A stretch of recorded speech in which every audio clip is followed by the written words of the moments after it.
With more and more cases of the coronavirus being reported every day, and everyone from your grandmother to doomsday preppers buying up every last drop of hand sanitizer in the stores, the rest of us need to be creative and make our own to protect our families and ourselves.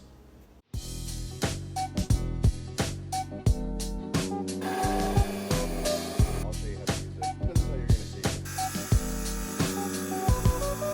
Thousands of dollars for the next. This is the wrong wall. We start out with 7 simple everyday items: rubbing alcohol, preferably 99%, a mixing dish and spoon, aloe vera gel, a small funnel, a tablespoon, and a squeeze bottle. Start out by adding 2 tablespoons of rubbing alcohol into the mixing dish and then 1 tablespoon of aloe vera gel. Today I'm using 91% alcohol, which when mixed in the solution creates a 61% hand sanitizer solution. The CDC currently recommends anything above 60% concentration to kill the coronavirus. If available, I recommend using 99% rubbing alcohol, which results in a 66% concentration, which is closer to the 70% concentration in most hand sanitizers. Then thoroughly mix.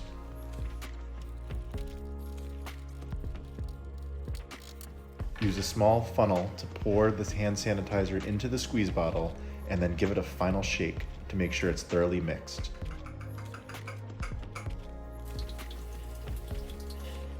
Give it a squirt onto your hands and try it out. This DIY hand sanitizer may feel different than the ones bought in the stores and should only be used when you run out of commercially produced hand sanitizers. This may be a shock to you hand sanitizer hoarding, Costco rating people out there, but the CDC currently advises washing your hands with soap and water first and only using hand sanitizers when you are unable to wash your hands.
Shut all doors and windows. If you are trapped, call 911.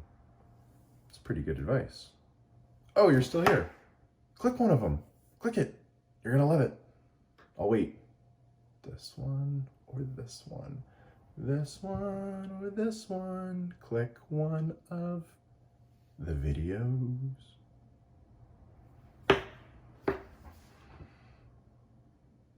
No?